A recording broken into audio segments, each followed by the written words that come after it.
चलिए, तो 6ठी शताब्दी ईसा पूर्व में धार्मिक आंदोलन, आज हमारा ये जो टॉपिक रखा गया है, आपको पता होगा ऋग वैदिक काल और उत्तर वैदिक काल में धार्मिक कर्मकांड जो है इतने ज़्यादा हो गए जो है कि एक धर्म पर एक विशेष वर्ग का एकाधिकार हो गया जो है, अर्थात ब्राह्मण वर्ग और क्षत्रिय वर्ग दो ही व्यक्तियों के हाथों में धर्म सीमित हो गया और वैश्य शूद्र और महिलाओं को धार्मिक कार्यों से वंचित कर दिया गया। हालांकि ब्राह्मण और क्षत्रियों में भी जो है जो अधिक जो है आर्थिक संपन्न व्यक्ति थे वे लोग ही बड़े बड़े धार्मिक कार्य कर सकते थे जो है, और बाकी लोगों को क्या किया गया, धार्मिक कार्यों से वंचित कर दिया गया। और इसके कारण क्या हुआ, लोगों में जो है धर्म के प्रति जो है वह एक प्रकार का जो है मोहभंग होने लगा जो है। और दूसरी तरफ आप ये भी देखेंगे जो है कि बड़े बड़े यज्ञ आयोजित किए जाने लगे जो है, ब्राह्मणों ने बड़े बड़े दान लेने शुरू कर दिए और धर्म को पूरी तरह से कर्मकांड से जोड़ दिया गया। जबकि उत्तर वैदिक काल में, ऋग वैदिक काल में धर्म में इतनी जटिलता नहीं आने पाई थी जो है।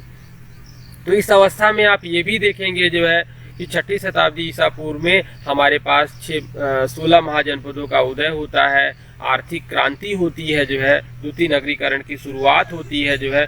तो इन सब अवस्थाओं में जो है एक विशेष वर्ग बाहर निकल कर आता है जो है, जो धर्म के वर्तमान स्वरूप को जो है स्वीकार करना चाहता है जो है, धर्म के रूढ़िवाद और कर्मकांड से वह बचना चाहता है। दूसरी तरफ क्या हुआ, वैदिक धर्म में जो है पशु बलि इतनी ज़्यादा दी जाने लगी जो है कि कृषि कार्यों के लिए पशुओं की कमी होने लगी। तो आप जानते हैं कि आवश्यकता आविष्कार की जननी होती है जो है।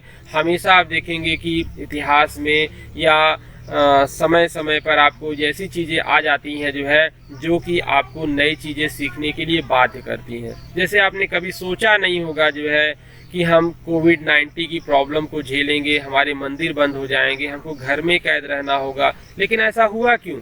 वर्तमान समस्याएं ऐसा पैदा हो गई जो है। नहीं तो आप देखते हैं जो है कि जो है इस समय इस बार आपको देवघर में जो है श्रावणी मेला सावन के समय में जो है पूरा तरह से प्रतिबंध लगा दिया गया, अन्यथा वहाँ पे इतनी भीड़ लगती थी। पर प्रतिदिन जो है लाखों की संख्या में वहाँ पे लोग जो है जलाभिषेक करते थे।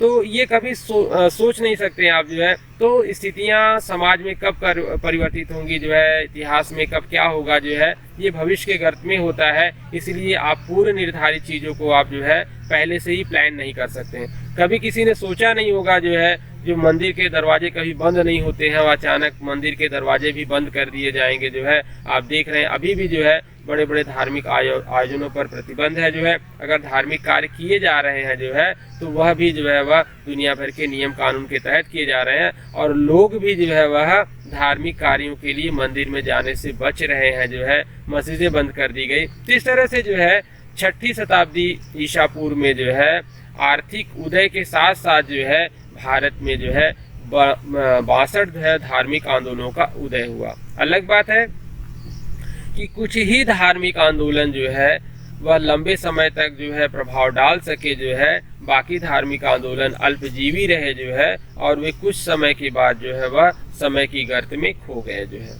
तो इस तरह से जो है हमें जो है दो धार्मिक आंदोलन पढ़ने होते हैं जो है। एक तो हम जैन धर्म को पढ़ते हैं, दूसरा हम बौद्ध धर्म को पढ़ते हैं जो है। और यहाँ से जो है हम हर परीक्षाओं में जो है क्वेश्चन को देखते हैं जो है, चाहे आप जो भी परीक्षा देते हो जो है, लोअर स्तर से हाई अपर स्तर तक की परीक्षाओं में हमें इन धार्मिक आंदोलनों से क्वेश्चन पूछा जाता है। तो आज का जो हमारा जो टॉपिक होगा जो है बौद्ध धर्म होगा जो है। आपको पता होगा जो है कि बौद्ध धर्म 6ठी शताब्दी में उदित होने वाला एक नया धर्म था जो है।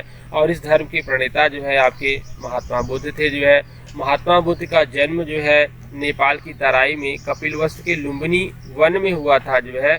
ये शाक्य कुल के थे जो है, और इनका जन्म 563 ईसा पूर्व में हुआ था जो है। और आपको ये पता होगा जो है कि इनके पिता शुद्धोधन जो है वह कपिलवस्तु के जो है वह प्रमुख थे जो है, राजा थे जो है। इनकी माता का नाम महामाया था जो है, जिनकी मृत्यु जो है वह इनके जो है जन्म के 7 दिन के अंदर ही हो जाती है जो है। इसलिए इनका पालन पोषण जो है इनकी मौसी प्रजापति गौतमी ने किया था जो है। और इनकी पत्नी का नाम यशोधरा है और इनके पुत्र का नाम राहुल है जो है। तो इस तरह से जो है महात्मा बुद्ध के बचपन का नाम तो सिद्धार्थ था जो है। जब इन्होंने ज्ञान प्राप्त की जो है तो इन्हें बुद्ध के नाम से जाना जाने लगा। महात्मा बुद्ध के बारे में ये कथा प्रचलित है जो है कि जब महात्मा बुद्ध जब 7 दिन के हुए जो है तो वहाँ के जो राजजोशी थे जो है उसने एक भविष्यवाणी की जो है कि महात्मा बुद्ध आगे चलकर या तो महान सन्यासी बनेंगे या चक्रवर्ती राजा बनेंगे जो है। इस पर जो है उनके पिता को जो है वह सन्यासी को लेकर जो है काफ़ी जो है वह समस्या हुई जो है। तो उन्होंने कहा कि जो है कि मेरे बाद जो है मेरे साम्राज्य की देखरेख कौन करेगा। इसके लिए उन्होंने क्या किया, अपने पुत्र को जो है सभी प्रकार की चीज़ें उपलब्ध कराई जिससे उसका शासन सत्ता से मोहभंग ना हो जो है। लेकिन जो है 29 वर्ष की अवस्था में जो है महात्मा बुद्ध ने जो है क्या किया, गृह त्याग किया। आपको पता होगा जो है कि कहानी ऐसी आती है जो है कि महात्मा बुद्ध ने नगर देखने की इच्छा प्रकट की जो है और नगर को खूब अच्छे से सजाया गया जो है। और ये जब नगर देखने निकले जो है तो इन्होंने देखा कि जो है सबसे पहले इन्हें एक जो है वृद्ध आदमी दिखाई दिया जो है। वहाँ पे उन्होंने अपने सारथी से पूछा कि ये झुक कर क्यों चल रहा है। तो उसने कहा कि भगवान ये जो है अपनी जो है वृद्धावस्था में पहुँच चुका है जो है और अपने जीवन के अंतिम समय में है जो है। यह सभी के जीवन में आता है जो है। तो इस तरह से जो है फिर जब वो आगे बढ़े जो है तो उन्होंने एक बीमार आदमी देखा। तो उन्होंने कहा कि ये क्यों खांस रहा है जो है। तो उन्होंने कहा कि जो है इससे बीमारी हो गई है जो है और हर व्यक्ति को जो है वह ये जो है उतार चढ़ाव लगे रहते हैं जो है। उन्होंने कहा कि मैं तो बीमार नहीं पड़ता हूँ। तो उन्होंने कहा कि आपके पास राजवैद्य और सुख सुविधाएं इसलिए आप बीमार नहीं पड़ते। फिर आगे गए तो उन्हें एक जो है वह डेड बॉडी मिली जो है। उन्होंने कहा कि ये जो है क्यों जो है दूसरे के कंधे पे जा रहा है। तो उन्होंने कहा कि जो है कि ये मर गया है जो है, ये इसके जीवन की अंतिम यात्रा है जो है। अब यह जो है तो उन्होंने कहा कि क्या मैं भी मर सकता हूँ जो है। तो उन्होंने कहा कि जो है कोई जीवन में अमर नहीं है, जो भी जन्म लेगा आज नहीं कल उसकी मृत्यु होगी जो है। इस तरह से बाल्यावस्था, युवावस्था, उसके बाद प्रौढ़ावस्था, उसके बाद वृद्धावस्था, उसके बाद जो है मृत्युवस्था जीवन का अंतिम चरण। फिर आगे बढ़े तो उन्हें एक जो है एक गेरुए रंग का वस्त्र धारण किया हुआ जो है सन्यासी दिखाई दिया। उन्होंने कहा कि यह जो सन्यासी है एक ही ढंग का वस्त्र क्यों पहना है, ये तो बहुत प्रसन्नचित्त है जो है, इसके पास कुछ साधन भी नहीं है जो है। तो उन्होंने कहा कि यह जो है सन्यासी है, इसने गृह त्याग दिया है जो है, इसे सांसारिक चीज़ों से कोई मतलब नहीं है जो है और यह जो है पूरी तरह से प्रसन्न मुद्रा में है जो है। तो इस तरह से जब सिद्धार्थ जो है वापस गए राजमहल में तो उन्होंने इन चारों प्रसंगों पर जो है बड़ा गहन चिंतन किया जो है और 29 वर्ष की अवस्था में इन्होंने गृह त्याग दिया जो है। और गृह त्याग की घटना जो है क्या कहलाती है जो है आपका जो है महाभिनिष्क्रमण जो है। कई बार इतिहास में क्वेश्चन पूछा जाता है कि महाभिनिष्क्रमण का संबंध किससे है जो है। तो गृह त्याग के बाद इन्होंने क्या किया जो है वह 7 वर्ष तक कठोर तपस्या किया जो है। और इन्होंने पहले अपना जो गुरु बनाया वैशाली के निकट जो है अलार कलाम जो है सांख्य दर्शन के प्रणेता थे जो है, इसको उन्होंने पहले अपना गुरु बनाया। लेकिन उनसे जब वे संतुष्ट नहीं हुए तब वे जो है रुद्र का रामपुत्र के पास गए और उन्हें गुरु बनाया और संन्यास धर्म की उनसे शिक्षा ली जो है। लेकिन उनसे भी जो है ये धार्मिक और जो है ईश्वर के विचारों से मतभेद होने के बाद जो है उनको भी छोड़कर ये जो है अपने 5 जो है कौंडिल ब्राह्मणों के साथ जो है ये कठोर तपस्या करने लगे जो है। और 6 माह तक इन्होंने कठोर तपस्या किया जो है। और इस तरह से जो है बाद में क्या हुआ कि इनके जो ब्राह्मण मित्र थे जो है इन्होंने जो है जब सुजाता के हाथ से जो है खीर को ग्रहण किया जो है तो इनके जो है मित्रों ने इन्हें ढोंगी पाखंडी करके इनका जो है साथ छोड़ दिया जो है। बाद में इन्होंने क्या किया जो है वह गया में आ गए जो है और पीपल वृक्ष के नीचे जो है साधना करने लगे। और वैशाख पूर्णिमा के दिन जो है इन्हें जो है वह ज्ञान की प्राप्ति हुई जो है। और ये जो निरंजना नदी है जो है पीपल वृक्ष के नीचे जो है वह, और वहीं से ये तथागत कहलाए। और जब इनको ज्ञान की प्राप्ति हुई जो है तो इन्हें बुद्ध कहा गया जो है। इस तरह से ये जो है बुद्ध के नाम से जो है वह संसार में प्रसिद्ध हुई जो है। तो इन्होंने जो अपना पहला उपदेश दिया जो है, जिन्हें हम जो है वह धर्म चक्र प्रवर्तन कहते हैं जो है, तो ये उरुवेला से जो है उस समय जो बोध गया को उरुवेला कहा जाता था जो है। तो ये उरुवेला से जो है सारनाथ आए जो है और सारनाथ को हम ऋषिपत्तनम या मृगदा के नाम से जानते हैं जो है। तो इनके जो 5 ब्राह्मण जो मित्र थे जो है, जो सन्यास के समय में या जो ज्ञान प्राप्ति के समय में जो है एक दूसरे का सहयोग कर रहे थे, सबसे पहले इन्होंने उसे ही जो है उन 5 जो है ब्राह्मणों को जो है अपना उपदेश दिया जो है। और यह जो उपदेश कहलाता है धर्म चक्र प्रवर्तन के नाम से जाना जाता है। इस तरह से आप देखेंगे जो है बौद्ध संघ में प्रवेश सर्वप्रथम इन्हीं 5 ब्राह्मणों का हुआ जो है। आगे चलकर जो है महात्मा बुद्ध ने जो है अपने जीवन पर्यंत जो है कौशल, श्रावस्ती, मगध तमाम जगह जो है अपने धर्म का प्रचार किया जो है, और इस तरह से जो है ये धर्म का प्रचार करते हुए जो है वह 483 ईसा पूर्व में जो है आपका ये कुशीनारा है जो है उत्तर प्रदेश में हिरणावती नदी के तट पर जो है इनकी मृत्यु हो गई जो है, जिसे हम कहते हैं महापरिनिर्वाण जो है। इस तरह से मृत्यु के पूर्व जो है कुशीनारा के पारिव्रजक सुबध को इन्होंने अपना अंतिम उपदेश दिया जो है, और वहीं पर इन्हें कुछ इस तरह से जो है भोजन दिया गया खाने को जो है, जिससे अतिसार हो गया, बाद में इनकी मृत्यु हो गई जो है। तो इस तरह से जो है ये महात्मा बुद्ध का सामान्य जीवन परिचय था जो है। अब हम महात्मा बुद्ध की जो है शिक्षाएं पढ़ते हैं जो है, क्योंकि महात्मा बुद्ध की शिक्षाओं से ही जो है अक्सर यहाँ से क्वेश्चन पूछे जाते हैं कि इनकी क्या क्या शिक्षाएं थी जो है। तो देखिए बुद्ध की जो शिक्षाओं का जो सार है जो है, उन्होंने कहा कि सारा संसार दुख से भरा हुआ है जो है, ठीक है।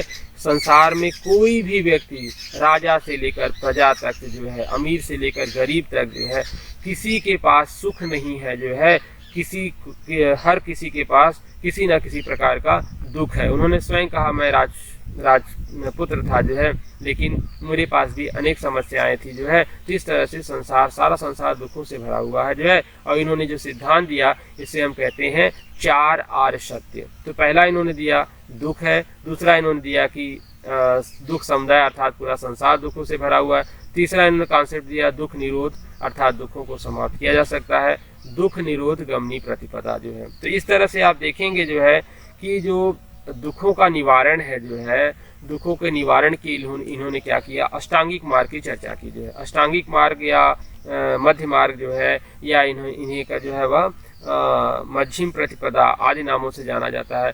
देखिए इन्होंने जो दुख का कॉन्सेप्ट दिया कि दुख क्यों है जो है, तो इन्होंने दुख के पीछे कहा कि मनुष्य में तृष्णा है, मनुष्य में लालच है, इसलिए वो दुखों से भरा हुआ है। वह अपनी चीज़ों से संतुष्ट नहीं है जो है, वह जो चीज़ें उसके पास है उसको वह जो है उससे प्रसन्न नहीं है, जो चीज़ें उसके पास नहीं है जो है वह उसी के लिए दुखी है। और एक दूसरा व्यक्ति है जो चीज़ें सामने वाले के पास है उसको प्राप्त करने के लिए जो है वह लालायित है जो है। तो इस तरह से संसार में हर कोई व्यक्ति जो है एक दूसरे की स्थान को प्राप्त करने के लिए प्रयास कर रहा है जो है, लेकिन वह उसे चीज़ें प्राप्त नहीं हो रही है, इसलिए वह दुखी है। अगर वह यह मान ले जो है कि उसे संसार में जो चीज़ें ईश्वर के द्वारा दी गई हैं जो है, अगर वह उसी में संतुष्ट हो जाए जो है, तो उसके दुखों का अंत हो सकता है जो है। तो इस तरह से उन्होंने दुख का मूल कारण तृष्णा दिया, लालच और वासना को दिया। आप देखते हैं जो है पहले कोई जो है एक छोटे से पद टीचर के लिए या टीजीटी के लिए परेशान होता है जो है, उसके बाद क्या करता है, उससे वो संतुष्ट नहीं होगा, उसके ऊपर के लिए वो प्रयास करेगा, अगर उससे भी प्राप्त कर लेगा तो फिर वो सिविल में जाना चाहेगा जो है। तो मनुष्य की इच्छाएं अनंत हैं जो है, लेकिन साधन सीमित हैं जो है। और अगर आप जो है कि उन अनंत साधनों को प्राप्त करना चाहेंगे जो है, जो कि आपके पास जो है सीमित साधन है जो है, तो आप कभी संतुष्ट नहीं हो सकते हैं जो है। और आज के भौतिक जीवन में जो है हमारे दुखों का यही सबसे बड़ा कारण है जो है। अगर हम अपने, ठीक है महत्वाकांक्षी होना चाहिए, महत्वाकांक्षी होना बुरा नहीं है जो है, लेकिन जो है उसके प्रति पागल होना जो है ये बुरा है जो है। आप हमेशा जो है वह जो चीज़ें आपको मिल जाती हैं जो है वो आपके लिए महत्वहीन हो जाती हैं, जो चीज़ें आपके पास नहीं होती हैं वह आपके लिए जो है दुनिया की सबसे अनमोल चीज़ होती है। इस चीज़ को जो आपने महत्व दिया है जो है, यही महत्व आपके दुख का कारण है, ठीक है। तो इस तरह से उन्होंने कहा कि अगर आप दुखों से छुटकारा पाना चाहते हैं तो आपको मध्यम मार्ग अपनाना होगा जो है। ना तो जो है किसी चीज़ की अति होनी चाहिए, ना किसी चीज़ की जो है कमी होनी चाहिए, उसका बीच का रास्ता सबसे अच्छा होता है जो है। तो अष्टांगिक मार्ग इसलिए कहा जाता है इसको क्योंकि यहाँ पे 8 मार्गों की चर्चा की गई है। अब जैसे आपके सामने दिया गया है पहला सम्यक दृष्टि जो है। सम्यक दृष्टि का मतलब ये होता है कि आपके द्वारा जो है जो भी चीज़ें आप देख रहे हैं जो है, आपके देखने का तरीका जो है पवित्र होना चाहिए। आपके द्वारा सर्वत्र जो है अच्छी चीज़ों को देखा जाना चाहिए जो है। अगर आप जो है अनावश्यक चीज़ों को देखेंगे जो है तो आप हमेशा जो है दुखी और परेशान रहेंगे। दूसरा इन्होंने कॉन्सेप्ट दिया जो है साम्यक संकल्प। आपके द्वारा जो भी संकल्प लिए जा रहे हैं वह संकल्प पवित्र होने चाहिए, अर्थात जो है आपका किसी के द्वारा अहित नहीं होना चाहिए। जैसे आप जो संकल्प लीजिए कि हम आज ये काम करेंगे, हम आज इतना घंटा पढ़ेंगे जो है, लेकिन उस संकल्प में किसी का जो है दूसरे का नुकसान नहीं होना चाहिए। तो इस तरह से आपका संकल्प, आपका दृढ़ निश्चय कैसा होना चाहिए? पवित्र होनी चाहिए। उसके बाद आपकी वाणी कैसी होनी चाहिए? मधुर होनी चाहिए, विनम्र होनी चाहिए। आपकी वाणी से किसी को जो है कटु वचन ना दिया जाए। अक्सर आप हमेशा जो भी बोलते हैं जो है किसी सामने वाले को जो है व्यंग्यात्मक चीज़ें बोलते हैं, जिससे उसका मन दुखी हो जाता है। तो आपका हमेशा ये प्रयास होना चाहिए कि जो है आप जब भी बोलिए जो है अच्छा बोलिए जो है, और आपके द्वारा जो भी वचन निकले जो है वह सामने वाले के कानों के लिए प्रिय लगे जो है। तो अगर आप ऐसा करते हैं जो है तो हमेशा समाज का वह व्यक्ति भी जो है जिसके प्रति आप ऐसा भाव रख रहे हैं वही भाव वह आपके प्रति भी रखेगा। अन्यथा आप जिसको जैसा देते हैं वही वह जब आपको देगा तो आप दुखी हो जाएंगे जो है। ठीक है, अगर आपने किसी को सम्मान नहीं दिया और तो आपको तो दिक्कत नहीं हुई, लेकिन जब वो आपको सम्मान नहीं देगा तो आपको दुख होगा जो है। तो इस तरह से जो है आपकी वाणी कैसी होनी चाहिए? पवित्र होनी चाहिए। आपकी आजीविका पवित्र होनी चाहिए, अर्थात आपने जो भी आजीविका का साधन अपनाया हो, जैसे मान लीजिए आप एक शिक्षक हैं जो है, तो जब आप एक शिक्षक हैं, सरकार आपको वेतन दे रही है जो है, तो आप ईमानदारी पूर्वक जो है बच्चों को स्कूल में पढ़ाइए जो है। ये नहीं है कि जो है उसके लिए आप कोचिंग या ट्यूशन खोल लीजिए जो है और उनसे कहिए कि जो है आप हमारे कोचिंग में आएंगे तभी वहाँ हम चीज़ों को पढ़ा सकते हैं जो है। तो इस तरह से आप क्या कर रहे हैं? अपने पेशे के साथ अन्याय कर रहे हैं जो है, और आप जो है वह संतुष्ट नहीं है जो है। इस तरह से जो है जिस चीज़ों, ठीक है आप कोचिंग ट्यूशन पढ़ाइए, वह बुरा नहीं है जो है, लेकिन आपको जो वहाँ पे जिस चीज़ के लिए पेमेंट दिया जा रहा है वहाँ पर आप अपने कार्यों को अच्छे ढंग से करिए। जो आप एक किसान है तो आप एक अच्छा किसान का काम करिए, आप एक अच्छा ड्राइवर है तो एक अच्छे ड्राइवर की तरह काम करिए, आप एक उद्योगपति हैं तो आप एक अच्छे उद्योगपति की तरह काम करिए। इस तरह से जो आपकी आजीविका का साधन हो वह पवित्र होना चाहिए। सम्यक कर्म जो है, कहने का मतलब आपका कर्म पवित्र होना चाहिए जो है। ऐसा नहीं है कि हम किताब लेके बैठे हुए हैं और हम मोबाइल चला रहे हैं, हम किताब लेके बैठे हुए हैं, पन्ना तो हमारे सामने से गुजर जा रहा है, लेकिन हम कोई काल्पनिक चीज़ों में डूबे हुए हैं जो है। तो ये हमारे कर्म की शुद्धता नहीं है जो है, बल्कि हम क्या कर रहे हैं? अपने कर्म के साथ जो है वह अपने आप को धोखा दे रहे हैं जो है। आप 2 घंटा पढ़िए, लेकिन आप तन्मयता से पढ़िए जो है, अपने काम में कमिटेड। पता लगा आप पढ़ रहे हैं, उसी समय किसी का फेसबुक आ गया, किसी का जो है आपका फ़ोन आ गया, आप उस समय यूट्यूब पे लगे हुए हैं, किसी का मैसेज आ गया। ये पढ़ाई नहीं हुई है, बल्कि आपने एक साथ कई काम करने का निश्चय किया जो है, ना आप उधर के हो पाए ना इधर के हो पाए। तो इस तरह से जो है आप जो भी काम एक समय कर रहे हैं उस पर आप पूरी तरह डेडिकेटेड होकर अपने काम को करिए जो है। ठीक है, साम्यक व्यायाम। यहाँ पर साम्यक व्यायाम का मतलब ये होता है जो है आप जो है किसी के ऊपर निर्भर मत रहिए जो है। आप आपके लिए जो कार्य है जो है उस कार्य में अपना सहयोग दीजिए जो है। जैसे यहाँ पे ये है कि हम क्या करते हैं, अपने कार्यों को अपने माँ पे छोड़ देंगे, अपनी बहनों पे छोड़ देंगे जो है, किसी दूसरे के ऊपर छोड़ देंगे, और हम जो है निकम्मे और आलसी की तरह जो है वह केवल और केवल जो है वह उससे बचना चाहते हैं। नहीं, हमारी जो भी जिम्मेदारी है उस जिम्मेदारी को हम अच्छे से करें, चाहे जो है हमारे घर के कार्य हों, चाहे हमारे बाहर के कार्य हों जो है, हमें जो है कर्मठता पूर्वक जो है अपने कार्यों को अंजाम देना चाहिए। सम्यक स्मृति जो है, हमारी जो धारणा है जो है वह कैसी होनी चाहिए? हमारी धारणा पवित्र होनी चाहिए जो है। सम्यक समाधि, हमारे द्वारा जो भी कार्य किया जा रहा है जो है उन कार्यों को हमें सोने से पहले जो है उनको एनालिसिस करना चाहिए जो है, हमने किसको क्या कहा, हमने क्या किया, हमारे काम में क्या कमी रही जो है, और उन कमियों की समीक्षा करके जो है हमें उसमें जो है आने वाले समय में या कल जो है हमें ये धारणा रखनी चाहिए कि हम उसको और अच्छा करने का प्रयास करेंगे जो है। तो अगर इस तरह से महात्मा बुद्ध के इन 8 मार्गों पर ध्यान दिया जाए तो जीवन जो है वह स्वर्ग हो जाएगा। आपको ये पता होना चाहिए, स्वर्ग और नरक कुछ भी नहीं होता है जो है। हमारे जीवन के वर्तमान कार्य जो होते हैं हमारे जीवन को अच्छा और बुरा बनाते हैं जो है। अगर आप अच्छा कार्य करते हैं जो है तो समाज में हर जगह, आपके अपने परिवार में भी आपको अच्छा सम्मान प्राप्त होगा। अगर आपके कार्य के द्वारा हर किसी की खिंचाई आलोचना की जा रही है तो हर आदमी सोचेगा कि आप उससे दूर रहे जो है, और आपसे वह बचने का प्रयास करेगा जो है। ठीक है, तो इस तरह से जो है हम अपने दुखों का कारण स्वयं है जो है। अगर हम चाहते हैं कि हम अपने दुखों से बचे रहें जो है तो हमें इस बुद्ध के 8 मार्गों को अपनाना पड़ेगा। चलिए, उसके बाद जो है बुद्ध ने जो दुख की चर्चा की है जो है, 4 आर्य सत्यों की चर्चा की है जो है, उसमें उन्होंने क्या किया? प्रतिसमुत्पाद जो है, कार्य कारण का सिद्धांत दिया। कहने का मतलब ये है कि कोई भी चीज है उसके पीछे एक कारण है जो है, बिना कारण की कोई चीज नहीं होती है। अगर उस मूल कारण को हम जान लेते हैं जो है तो हम कभी दुखी नहीं होंगे। एक छोटा सा उदाहरण है, हम आज तक सफल क्यों नहीं हो पाए? हमने जो है अच्छे से पढ़ा नहीं, जो है यही इसका सबसे बड़ा कारण है। लेकिन हम क्या करते हैं, हम टीचर को दोष देंगे, हम परीक्षा प्रणाली को दोष देंगे कि पेपर कठिन आया था, जो है हम दोष देंगे कि हमको सामने वाले ने पढ़ने नहीं दिया, जो है हम दोष देंगे जो है कि हम बीमार हो गए थे। ऐसा कुछ भी नहीं है। जिस दिन जो है आप अपनी जिम्मेदारियों को खुद उठाना शुरू कर देते हैं और अपनी गलतियों के लिए खुद को जिम्मेदार ठहराना शुरू कर देंगे, वहीं से आप अपनी सफलता की पहली सीढ़ी पर चढ़ना शुरू कर देते हैं। लेकिन आपको 99% लोग यही मिलेंगे जो है कि हर अपनी कमी को दूसरे कमियों पर डालकर अपने आप को बचने का प्रयास करना, जो है अगर ऐसा आप करते रहेंगे तो आप हमेशा दुखी रहेंगे, आप अपनी कभी दुखों से छुटकारा नहीं पा सकते हैं। जिस दिन जो है आप अपनी गलतियों को खुद जो है अपने ऊपर लेना शुरू कर दीजिए और उसको जो है दूर करने का प्रयास करना शुरू कर दीजिए, जो है तो उस दिन से आपके कार्यों में जो है वह चार चांद लग सकते हैं, जो है आप अपने दुखों से मुक्ति भी पा सकते हैं। इस तरह से बौद्ध धर्म में त्रिरत्न की बात की गई है, बुद्ध, धम्म और संघ। बुद्धम शरणम गच्छामि, बुद्धम शरणम संघम, बुद्धम शरणम जो है गच्छामि, जो है कहने का मतलब है कि बुद्ध की शरण में जाइए, संघ में जाइए जो है, और धम्म की शरण में जाइए, जो है इस तरह से बौद्ध धर्म में त्रिरत्न दिए गए हैं।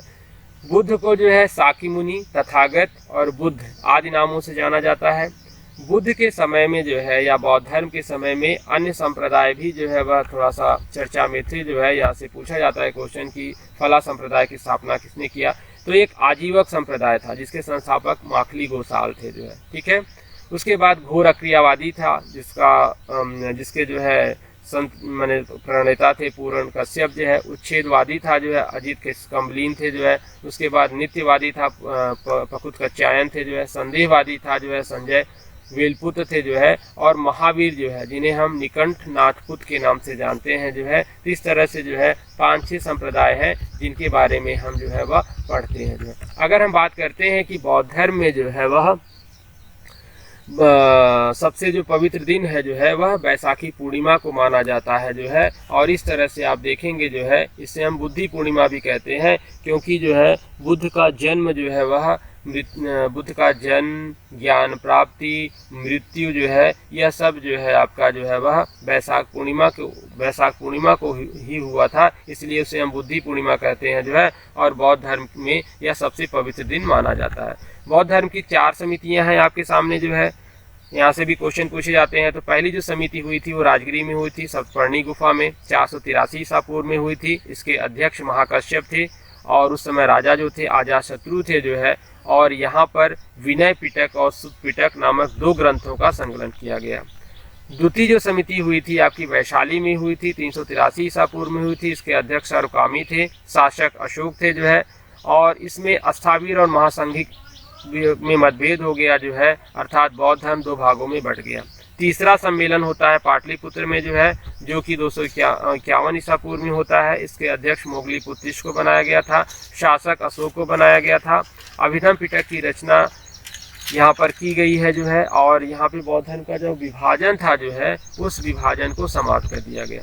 चतुर्थ जो सम्मेलन था आपका जो है वह कश्मीर के कुंडल वन में हुआ था, 1ली ईस्वी में हुआ था। इसके अध्यक्ष वसुमित्र थे जिन्होंने विभाषा शास्त्र नामक ग्रंथ की रचना की और इसके उपाध्यक्ष जो है अश्वघोष थे जिनकी प्रमुख रचना बुद्धचरित है, जिसे बौद्ध धर्म की रामायण कहा जाता है। इनकी 2 रचनाएं और है जो बौद्ध धर्म पे लिखी गई हैं, एक तो सहोदरानंद है, एक सारिपुत्र प्रकरण है, जो है और ये जो बुद्धचरित है जो है इसी पे आपका लाइट ऑफ एशिया नामक जो है वह ग्रंथ लिखा गया है, जो है और इसके जो शासक थे उनका नाम कनिष्क था, जो है और इस चौथे सम्मेलन में बौद्ध धर्म 2 भागों में पड़ जाता है, हीनयान और महायान। अब देखिए जो हीनयान था जो है यहाँ पर जो है इसको निम्न मार्ग कहा जाता है। यहाँ पर बुद्ध को एक महान पुरुष माना जाता है। महायान में बौद्ध धर्म को महान पुरुष बुद्ध को जो है महापुरुष न मान के जो है देवता माना गया है, जो है ये उच्च मार्ग था, ये परिवर्तन को स्वीकार करता है। वर्तमान में जो बौद्ध धर्म है जो है वह आपका महायान है। तो इस तरह से आप देख रहे हैं जो है कि यहाँ पे जो है बौद्ध धर्म की समितियाँ और ये थोड़ा सा सारांश के रूप में लिस्टेड कर दी गई हैं चीज़ें, जो है तो ये जो चीज़ें अभी हम पढ़े हैं जो है उसी का सारांश यहाँ पर दिया गया है।